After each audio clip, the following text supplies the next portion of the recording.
একজন উদ্যোক্তার প্রধান কাজই হচ্ছে তার কাজকে ভালোবাসা।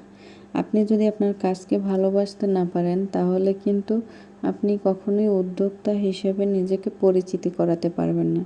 আজকে চলেন আমরা কোথায় যাচ্ছি, কি কি সংগ্রহ করছি সব কিছু শেয়ার করছি আপনাদের সাথে।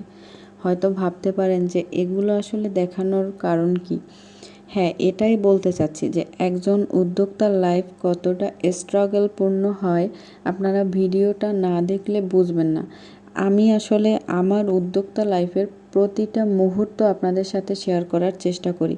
আমি কিভাবে আমার হার্বসগুলো সংগ্রহ করি, কিভাবে প্রোডাক্ট মেকিং করি, সব কিছুই আপনাদের সাথে শেয়ার করছি। কারণ একজন উদ্যোক্তার লাইফ কেমন হয় সেটা বোঝানোর জন্য। উদ্যোক্তা লাইফ যতটা সহজ মনে হয় আসলে ততটা সহজ কিন্তু না। এর পিছনে থাকে অনেক ত্যাগ আর পরিশ্রমের গল্প।